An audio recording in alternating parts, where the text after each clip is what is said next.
Destination is election commission. চেষ্টা করতে হবে, লড়াই করতে হবে, আর যারা যারা ক্ষমতা আছে আমার সাথে যাবে, কলকাতা থেকে দিল্লি লড়াই হবে।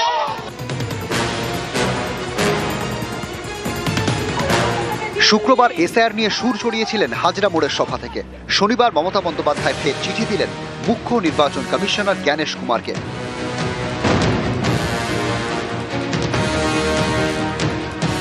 নোবেলজয়ী অর্থনীতিবিদ অমর্ত্য সেন থেকে শুরু করে কবি জয় গোস্বামী, অভিনেতা দেব, বাংলার বহু খ্যাতনামা ব্যক্তিকে এসআইআর এর শুনানিতে ডেকে পাঠিয়েছে নির্বাচন কমিশন।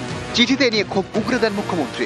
লেখেন, এটা অত্যন্ত লজ্জার বিষয় যে নোবেলজয়ী অর্থনীতিবিদ অমর্ত্য সেনের মতো আন্তর্জাতিক খ্যাতিসম্পন্ন ব্যক্তিত্বকে হিয়ারিং এ হাজির হতে বলা হয়েছে যোগ্যতা প্রমাণ করার জন্য। অমানবিক এই প্রক্রিয়ার শিকার জয় গোস্বামী, দীপক অধিকারী, মোহাম্মদ শামী এবং ভারত সেবাশ্রম সংঘের মহারাজও। এটা কি নির্বাচন কমিশনের স্পর্ধা নয়? সব্বদ বরবাদ, অমর্ত্য সেন বরবাদ, বাংলার গর্ব জয় গোস্বামী বরবাদ। এই যে দেব বসে আছে, দেখুন কত দশক ধরে বাংলায় সিনেমা করছে, তাকেও ডেকে পাঠিয়েছে, 3 বারের এমপি। লজ্জা লজ্জা লজ্জা। বিজেপিকে জানাই ধিক্কার ধিক্কার ধিক্কার। চিঠিতে মুখ্যমন্ত্রী আরও লেখেন, এসআইআর যেভাবে সাধারণ মানুষকে নাজেহাল করা হচ্ছে তাতে আমি মর্মাহত। ইতিমধ্যে 77 জনের মৃত্যু হয়েছে, 4 জন আত্মহত্যা করার চেষ্টা করেছেন, 17 জনকে হাসপাতালে ভর্তি করতে হয়েছে। যেসব মহিলা বিয়ের পর তাদের পদবি বদলেছেন তাদেরও হিয়ারিং এ ডাকা হচ্ছে পরিচয় প্রমাণ করার জন্য। এটা মহিলাদের প্রতি অসম্মান। সাধারণ মানুষকে দেশদ্রোহী বলে দাগিয়ে দেওয়া হচ্ছে, অকারণ কুকথা বলা হচ্ছে। নির্বাচন কমিশনের কাজে রাজনৈতিক পক্ষপাত এবং স্বৈরাচারী মানসিকতা স্পষ্ট। এই প্রক্রিয়ার একমাত্র উদ্দেশ্য ভোটার বাদ দেওয়া, ভোটার তালিকার সংশোধন বা নতুন কোনো ভোটার যোগ করা নয়। বসিয়েছে একজনকে ইলেকশন কমিশনে, তিনি কে? হোম মিনিস্টারের কোঅপারেশন ডিপার্টমেন্টের সেক্রেটারি ছিলেন। কিন্তু ভ্যানিশ কুমার যদি ভোট ভ্যানিশ করে দেয় তাহলে বলবো না কেন? কি ম্যাজিশিয়ান? জনগণ ঠিক করবে কাকে ভোট দেবে, না আপনি বিজেপিকে ইলেকশনে জেতাবার জন্য সব নাগরিকদের অধিকার কেড়ে নিচ্ছেন? নাগরিকদের অধিকার কেড়ে নিলে আপনার অধিকারও আমরা কেড়ে নেব। চিঠি শেষে মুখ্যমন্ত্রী হাতে লেখেন, আমি জানি আপনি এই চিঠির জবাব দেবেন না, ব্যাখ্যাও দেবেন না, তাও এগুলো আপনাকে জানানো আমার কর্তব্য। নিউজ 18 বাংলা।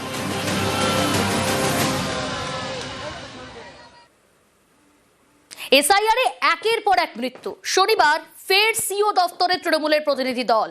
নামবাদ হিয়ারিং হয়রানির অভিযোগে সরব তৃণমূল। অনেক আগেই অভিষেক বন্দ্যোপাধ্যায় বলেছে আপনারা সবচেয়ে মিনিমাম ডিলিশনস নাকি করেছেন, কিন্তু পুরো সেনা নামিয়ে দিয়েছেন।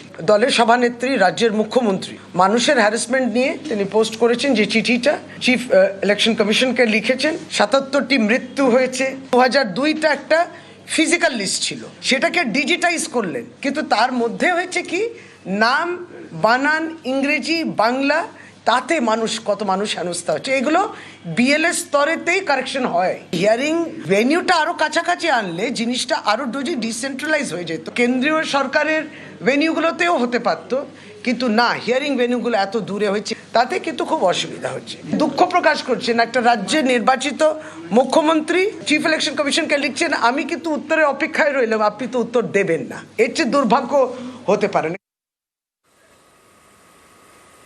এসআইআর আতঙ্কে একাধিক মৃত্যুর অভিযোগ, বনগাঁয় আত্মহত্যার অভিযোগ, ঘোলায় স্ট্রোকে মৃত্যু, রামপুরহাটে হার্ট অ্যাটাকে মৃত্যু।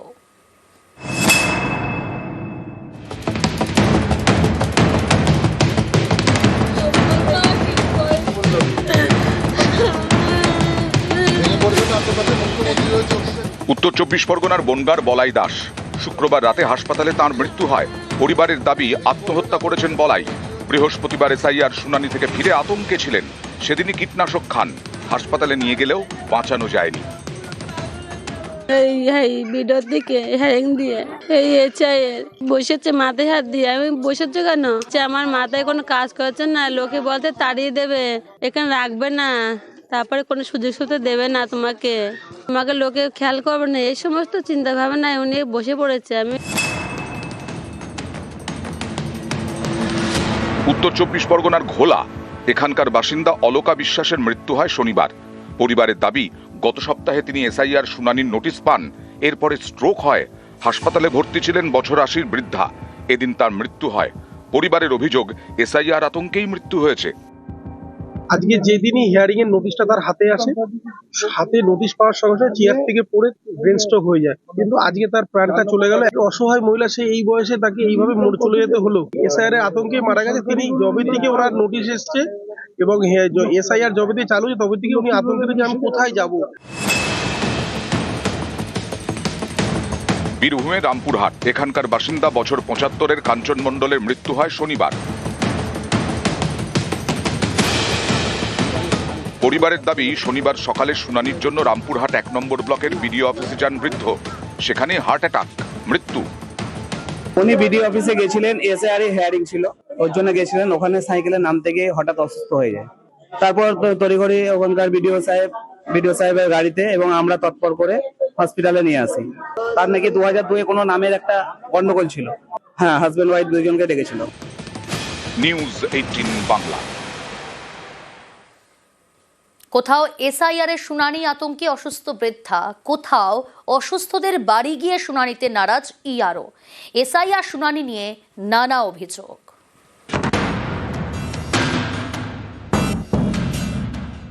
বছর ৭২-এর হালিমা খাতুন বালিগঞ্জের বাসিন্দা। পরিবারের দাবি, বৃহস্পতিবার নোটিশ দিয়ে শুক্রবার তাকে এসআইআর শুনানিতে ডাকা হয়। বৃহস্পতিবারে আতঙ্কে হৃদরোগে আক্রান্ত হন বৃদ্ধা। উনি শুনেই তো শরীরটা অসুস্থ হয়ে গেল আরো বেশি। ৮ তারিখ রাত থেকে বুকে ব্যথা উঠা, তারপর ৯ তারিখে আমরা এমার্জেন্সিতে নিয়ে গেলাম। ওরা যোগাযোগ করে বলে গেছিল যে ৯ তারিখে হিয়ারিং আপনি যাবেন। বলেছি তো, বললো কি ওনার বদলে আপনি চলে যাবেন। তা আমি কি করে যাব? আমি যদি যাবো তাহলে কি ডাক্তারের কাছে কে নিয়ে যাবে? আপনি অসুস্থ হয়েছিলেন কেন? ওই হিয়ারিং বলেছে আসবে দেখতে, ওইটা শুনে যেতে পারতেন না বাবা, আমি সিঁড়ি দিয়ে চড়তে পারি না, আসতে পারিনি, কে নিয়ে যাবে? বুক ব্যথা করে, মনে হয় এক্ষুনি পড়ে যাব, একদম চলতে পারি না, জান হাঁপাই একদম ভেতরে দিয়ে। না শোনা কি করে যাব, আমি যেতে পারবো না। শনিবার নিউজ 18 বাংলায় খবর দেখানোর পরেই তৎপরতা। এদিনই বৃদ্ধার বাড়িতে যান নির্বাচন কমিশনের প্রতিনিধিরা, এসআইআর শুনানির কাজ করেন।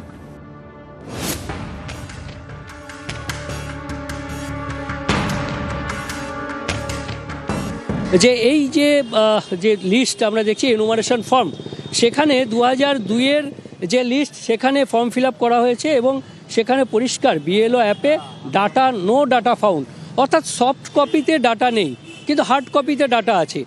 এই নানা বিভ্রান্তির মধ্যে এটাও একটা বিভ্রান্তি। বলছে আপনার এখানে নাম আসেনি, বজবজে চলে গেছে, কখনো বলছে বেহালায় আছে, কখনো বলছে আপনার এখানে 2000-এতে নাম নেই। হিয়ারিংয়ে কিছু জিজ্ঞাসা করলো না, বললো কি আপনার 2000 লিস্টের নামটা আমি দেখালাম ছিল, সেটা দেখতে চাইলো, আর আমার আধার কার্ডটা দেখতে চাইলো। আলিপুরদুয়ার শহরের অরবিন্দনগরের বাসিন্দা বছর ৭৬-এর ছানা কুমার দাস, অবসরপ্রাপ্ত সরকারি কর্মী। তাঁর দাবি, তিনি কিডনির সমস্যায় ভুগছেন, মাস ৬ ধরে কলকাতায় চিকিৎসা করাচ্ছেন। এই পরিস্থিতিতে তাকে এসআইআর এর শুনানির জন্য ছুটতে হয়েছে আলিপুরদুয়ারে। আমার ভোটের ডিউটি করতে হচ্ছে, নাম নাই, প্রিসাইডিং অফিসার। আচ্ছা, কোন ডিপার্টমেন্টে চাকরি করেন? বীরভূমের শিউড়ির মুখোপাধ্যায় পরিবার। সম্প্রতি তাদের শুনানির নোটিশ দেওয়া হয়। শনিবার তারা শুনানিতে যান। তাদের দাবি, এই পরিবারের সদস্য স্বাধীনতা সংগ্রামী ছিলেন। তাদের শুনানির নোটিশ দেওয়া হয়েছে। 2002 সালের নাম, এবার সেই জন্য এসেছি। খারাপ তো লাগছে অবশ্যই। শ্বশুরমশাই স্বাধীনতা সংগ্রামী ছিলেন, তা তাম্রপত্র পেয়েছিলেন, সেটা নিয়ে এসেছি। মানে ইন্দিরা গান্ধীর হাত থেকেই উনি পেয়েছিলেন এটা।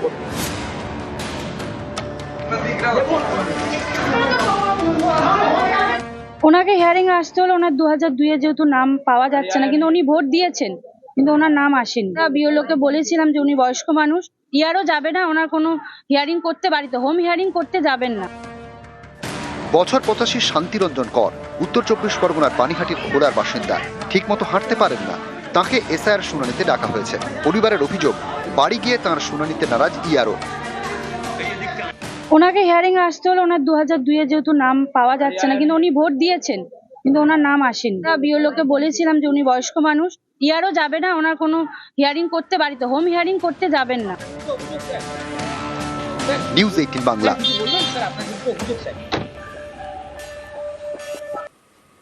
এসআইআর এর নামে অত্যাচার, 2 মাসে প্রায় 70 জনের মৃত্যু। বাঙালিকে শুধু ভাতে নয় প্রাণে মেরেছে বিজেপি, তোপ অভিষেক বন্দ্যোপাধ্যায়।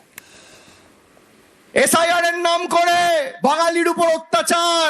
এক সপ্তাহ আগে রানীমাদে একজন বিএলও সুইসাইড করলো। আজ আমি আসার সময় শুনছি বীরভূমে আবার একজন এসআইআর এর নোটিশ পেয়ে হিয়ারিং এর লাইনে দাঁড়িয়ে কাঞ্চন মণ্ডল বলে একজন ভদ্রলোক, তিনি মারা গেছেন। 2 মাসের মধ্যে প্রায় 70টা তরতাজা প্রাণ আমরা হারিয়েছি। বাঙালিকে শুধু ভাতে মারতে চাইনি, বাঙালিকে প্রাণে মেরেছে এই ভারতীয় জনতা পার্টি, বহিরাগত বিজেপি এবং বাংলা বিরোধী বিজেপি। কেউ 50 বছর, কেউ 60 বছর, কেউ 70 বছর এই মাটিতে থাকার পরেও লাইনে দাঁড়িয়ে তাকে নাগরিকত্বের প্রমাণ দিতে হবে।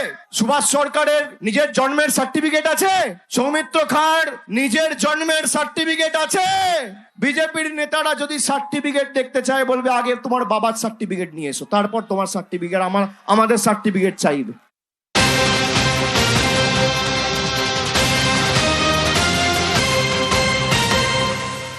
জীবিত হয়েও কমিশনের খাতায় মৃত, জীবিতকে মৃত দেখানোয় বিএলওকে শোকজ। অভিষেকের সভায় মৃত তালিকায় থাকা 3 ভোটার। 2রা জানুয়ারি বারুইপুরে অভিষেকের সভার ঘটনা, 3 বুথের 3 বিএলওকে শোকজের নির্দেশ কমিশনের। দক্ষিণ 24 পরগনা জেলা শাসককে নির্দেশ কমিশনের। কি কারণে ভুল শোকজ করে জানতে চাইল কমিশন।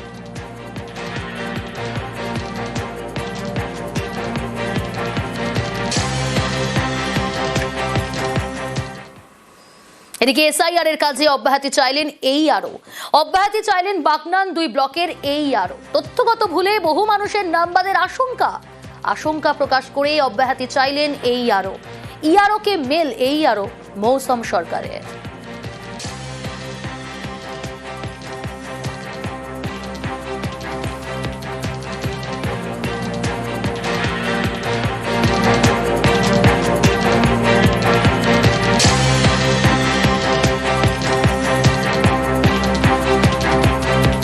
আমি পদত্যাগ করেছি, তো আমি লিখিত জানিয়েছি আমার উদ্যোগে।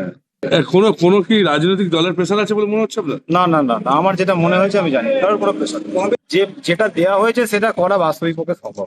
সমস্ত বিএলএ প্রত্যেকটা দলেরই আমাদের কাছে এসছে, তারা আমরা কাজে নিয়েছি, তাদের কোনো অসুবিধা নেই, প্রত্যেকের সাথে আমাদের সুসম্পর্ক আছে, কারোর সাথে।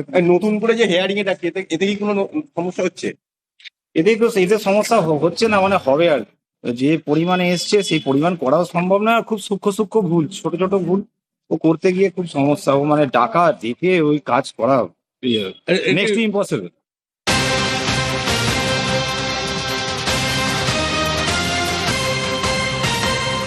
বাগনানের এইআরওর বিরুদ্ধে শাস্তিমূলক পদক্ষেপ, এসআইআর এর কাছ থেকে অব্যাহতি চান এইআরও। এবার তার বিরুদ্ধে শাস্তিমূলক পদক্ষেপ কমিশনের। কি পদক্ষেপ কমিশনের তরফ থেকে নেওয়া হচ্ছে আরো ডিটেল জানাবে সোমরাজ, রয়েছে আমার সঙ্গে। সোমরাজ, দেখো, বাগনানের এইআরওর বিরুদ্ধে এবার শাস্তিমূলক পদক্ষেপ নিচ্ছে নির্বাচন কমিশন। কিছুক্ষণ আগে রাজ্যের মুখ্য নির্বাচনী আধিকারিকের দপ্তরের তরফে সোশ্যাল সাইটে পোস্ট করে জানানো হয়েছে যে পদ্ধতিতে বাগনানের এইআরও পদত্যাগপত্র জমা দিয়েছেন বা পদত্যাগ করেছেন সেটা জাতীয় নির্বাচন কমিশনের আইন মানা হয়নি। দ্বিতীয়ত, তিনি যদি এসআইআর এর কাছ থেকে অব্যাহতি চাইতেন তাহলে তিনি সরাসরি জেলা শাসকের কাছে জানাতে পারতেন বা সংশ্লিষ্ট জেলা শাসককে বলতে পারতেন যে তাকে যাতে ট্রান্সফার করে দেওয়া হয়, অর্থাৎ বদলি করে দেওয়া হয়। কিন্তু যে পদ্ধতিতে তিনি রেজিগনেশন দিয়েছেন, অর্থাৎ অব্যাহতি চাওয়ার কথা বলেছেন, সেই পদ্ধতি সঠিক নয়। সেই কারণে জাতীয় নির্বাচন কমিশনের যে আইন রয়েছে সেই আইন অনুযায়ী সংশ্লিষ্ট এইআরওর বিরুদ্ধে শাস্তিমূলক পদক্ষেপ নেওয়া হবে। তবে কি সেই শাস্তিমূলক পদক্ষেপ হবে সেটা এখনো পর্যন্ত কমিশনের তরফে স্পষ্ট করা হয়নি। কমিশন জানাচ্ছে খুব শীঘ্রই কি শাস্তিমূলক পদক্ষেপ নেওয়া হচ্ছে সংশ্লিষ্ট এইআরওর বিরুদ্ধে সেটাও খুব দ্রুত জানিয়ে দেওয়া হবে। কমিশন মনে করছে এইভাবে এসআইআর প্রক্রিয়া চলাকালীন একজন এইআরওর অব্যাহতি চাওয়া এবং যে পদ্ধতিতে চাওয়া সেটা আগামী দিনে অন্যান্য এইআরওরাও করতে পারেন। সেই কারণেই কমিশনের তরফে এই শাস্তিমূলক ব্যবস্থা নেওয়ার সিদ্ধান্ত। কি শাস্তিমূলক ব্যবস্থা হবে তা জেলা শাসককে চিঠি লিখে জানিয়ে দেবে নির্বাচন কমিশন বলেই কমিশনের তরফে জানানো হচ্ছে। বেশ, এসআইআর এর কাজে অব্যাহতি চাইলেন এইআরও। নির্বাচন কমিশনকে খোঁচা তৃণমূলের। কমিশনের আধিকারিকই অব্যাহতি চাইছেন। কমিশনের অন্তরে গুরুতর অভিযোগ উঠছে। এসআইআর এ কেলেঙ্কারি স্পষ্ট বলে তোপ তৃণমূলের। এসআইআর এর নামে প্রান্তিক মানুষের ভোটাধিকার কারার ছক বুঝতে পেরেই এইআরওর পদত্যাগ বলে দাবি তৃণমূলের।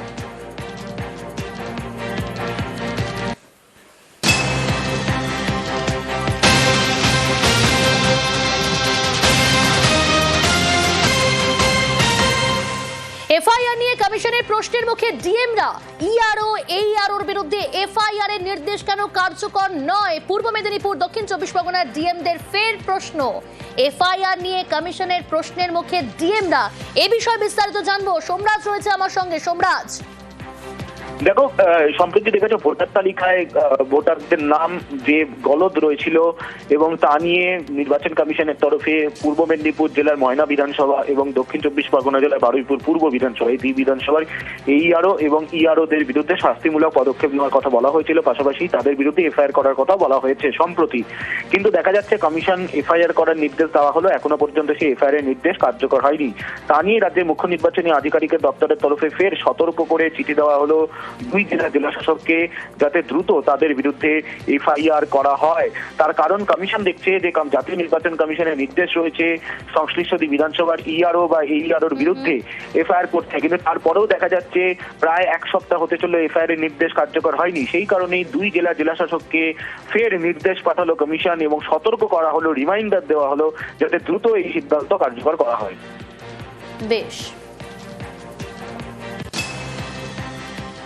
এদিকে ইতিমধ্যেই আরো 4 স্পেশাল রোল অবজারভার নিয়োগ। এসআইআর শুনানি পর্বে নতুন আধিকারিক নিয়োগ, নির্দেশিকা জারি জাতীয় নির্বাচন কমিশনের।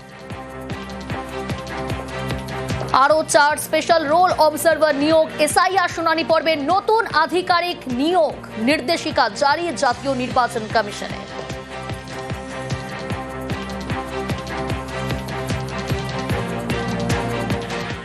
শুনানিতে আরো চাপ বাড়ছে ইআরওদের। রাজ্যের সিও কে চিঠি নির্বাচন কমিশনের।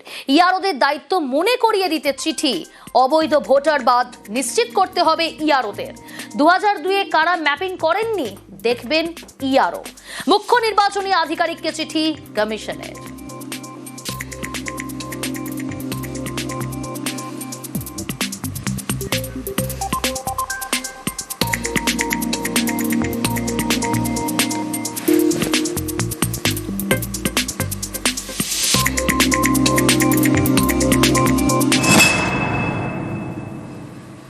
নজর রাখবো পরের খবরে। মহারাষ্ট্রে ফের বাংলার পরিযায়ী খুন। মুম্বাইয়ে পরিযায়ী রিন্টু শেখকে রড দিয়ে পিটিয়ে খুনের অভিযোগ। বিহারের কয়েকজন শ্রমিকের সঙ্গে বচসা। মুর্শিদাবাদের পরিযায়ী মহারাষ্ট্রে খুন। রিন্টু শেখকে রড দিয়ে পিটিয়ে খুনের অভিযোগ। প্রণব রয়েছে টেলিফোন লাইনে। প্রণব, পরিবারের তরফ থেকে কি অভিযোগ? দেখো, রিন্টু শেখ তোমার মাস 7 আগে সে রাজমিস্ত্রি কাজ নিয়ে মুম্বাই গিয়েছিল। বছর 7 ধরে ওই এলাকাতেই সে কাজ করতো এবং সেখানে কিছু বিহারি শ্রমিক ছিল, তাদের সঙ্গে গন্ডগোল হয় বছর যে তখনই এক শ্রমিক তার মাথায় লোহার রড দিয়ে আঘাত করে বলে অভিযোগ এবং সঙ্গে সঙ্গে গুরুতর আহত অবস্থায় তাকে মুম্বাইয়ের একটি হাসপাতালে নিয়ে গেলে কর্তব্যরত চিকিৎসকরা কিন্তু মৃত বলে ঘোষণা করে। এরপরে কিন্তু পরিবারের পক্ষ থেকে অভিযোগ করা হয়েছে যে পরিযায়ী শ্রমিকরা এই বারে বিভিন্ন রাজ্যে কিন্তু আক্রান্ত হচ্ছে, কোনো নিরাপত্তা নেই। তারা কিন্তু চাইছেন নিরাপত্তা এবং পরিবারের তরফ থেকে তাদের দাবি যে যেহেতু তার রোজগারেই তাদের সংসার চলতো এবং অভাবের তাড়নায় সে কাজে গিয়েছিল এবং তার একটি ছোট বাচ্চা রয়েছে, সরকারি ভাবে কিছু আর্থিক সহযোগিতা যদি করে, সরকার যদি পাশে দাঁড়ায়, তা অন্তত পক্ষে পরিবারটা বাঁচে। এবং এলাকার যারা বিধায়ক রয়েছেন এবং নেতৃস্থানীয় তারা তার পরিবারের সঙ্গে দেখা করেছেন এবং সমস্ত রকম সহযোগিতা করা হবে বলে কিন্তু আশ্বাস দিয়েছে প্রশাসনের পক্ষ থেকেও। বেশ, ফোন করেছিল, বললো যে মারা গেছে। তিনাকে কি মেরে ফেলা হয়েছে? হ্যাঁ, মেরে ফেলা হয়েছে হাতুড় দিয়ে। কতদিন আগে কাজে গিয়েছিল? 7 মাস আগে। কি কাজে? রাজমিস্ত্রি। কোথায় কাজে গিয়েছিল? বোম্বাই। হাতের তলা শুনতে পাচ্ছি যে মারা গেছে। চম্পাহাটির বাজি কারখানায় বিস্ফোরণের এমনই তীব্রতা যে কেঁপে ওঠে আশপাশের বাড়ি। গুরুতর জখম 4 জন, আর 4 জনই কারখানার কর্মী। অভিযোগ, গ্রিন বাজির লাইসেন্স থাকলেও কারখানায় তৈরি হচ্ছিল শব্দবাজি। বিস্ফোরণের পর থেকে উধাও কারখানার মালিক।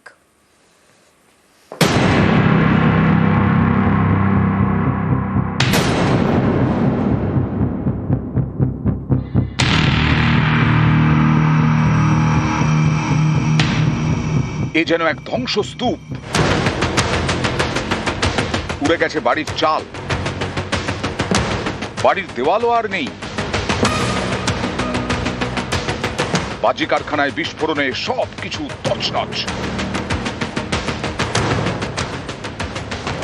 দক্ষিণ 24 পরগনার চম্পাহাটির হারাল, এখানেই বাজি কারখানা। শনিবার সকালে কাজ করছিলেন 6 জন। স্থানীয়দের দাবি, তাদের মধ্যে 2 জন খেতে যান। বেলা 12টার পর বিকট শব্দে বিস্ফোরণ, পর পর 3টে।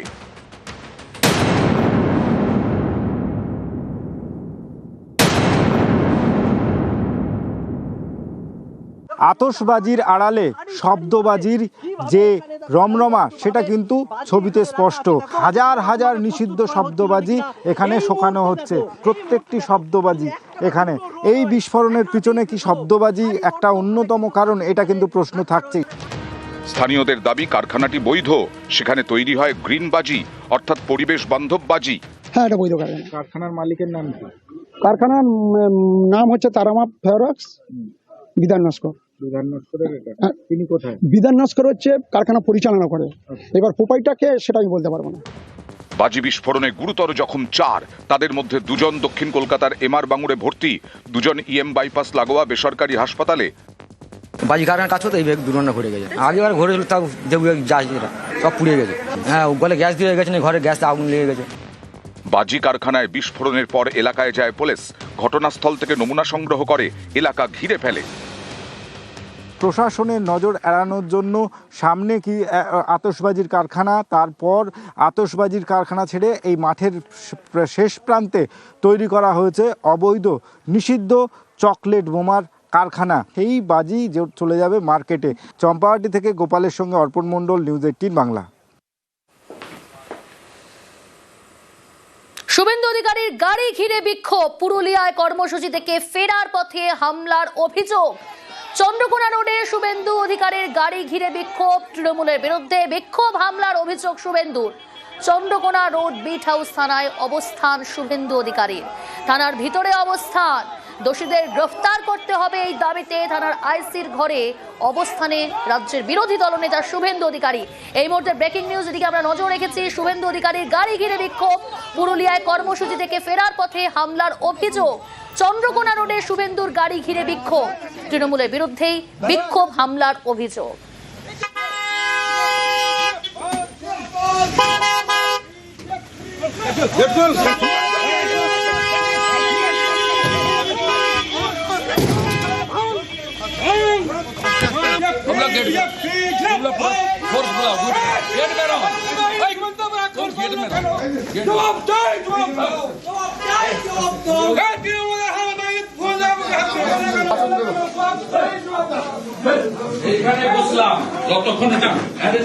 শোভন রয়েছে প্রতিনিধি। শোভন, কখন এই ঘটনা ঘটলো, কি ঘটনা? দেখো প্রিয়াঙ্কা, আজকে পুরুলিয়া থেকে দলীয় কর্মসূচি ফেরছিল শুভেন্দু অধিকারী এবং ফেরার পথে চন্দ্রকোনা রোড বিট হাউসে যখন তার গাড়িটি ক্রস করছিল, সেই সময় কিন্তু বিজেপি যে কর্মী সমর্থকরা ছিল তারা কিন্তু শুভেন্দু অধিকারীকে অভ্যর্থনা জানানোর জন্য রাস্তার এক পাশে দাঁড়িয়েছিল। আর সেই সময় কিন্তু সেই রাস্তায় উল্টো দিকে দাঁড়িয়েছিল তৃণমূলের কর্মী সমর্থকরা। যেটা অভিযোগ করা হচ্ছে বিজেপির তরফ থেকে, যে শুভেন্দু অধিকারীর গাড়ি যখন চন্দ্রকোনা রোড ক্রস করে সেই সময় কিন্তু তৃণমূলের কর্মী সমর্থকরা তার গাড়ি ঘিরে ধরে এবং ঘিরে ধরে বিক্ষোভ দেখায় এবং তার গাড়ির উপরে হামলা করে বলেই অভিযোগ। যদিও তৃণমূলের পক্ষ থেকে কিন্তু এই অভিযোগ অস্বীকার করা হয়েছে এবং শুভেন্দু অধিকারী এই হামলার ঘটনার পরেই কিন্তু গাড়ি থেকে নেমে সোজা চন্দ্রকোনা রোড যে বিট হাউস আছে, পুলিশের বিট হাউস, সেইখানে তিনি উপস্থিত হন। প্রিয়াঙ্কা, দেখো শুভেন্দু অধিকারীর দাবি একটাই, যে যারা এই ধরনের ঘটনা ঘটিয়েছে, অর্থাৎ তার গাড়ির উপরে যারা হামলা চালিয়েছে, বিক্ষোভ দেখিয়েছে, তার গাড়ি আটকে ঘিরে ধরে বিক্ষোভ দেখানো হয়েছে, তাদেরকে চিহ্নিত করতে হবে এবং তাদেরকে চিহ্নিত করে অবিলম্বে তাদেরকে গ্রেপ্তার করতে হবে এবং তাদের বিরুদ্ধে কিন্তু আইনানুগ ব্যবস্থা গ্রহণ করতে হবে। এবং এ নিয়ে কিন্তু ইতিমধ্যেই তিনি থানায় লিখিত অভিযোগও দায়ের করেছেন, যদিও পুলিশের তরফ থেকে বিষয়টি খতিয়ে দেখা হচ্ছে বলে জানা যাচ্ছে। প্রিয়াঙ্কা,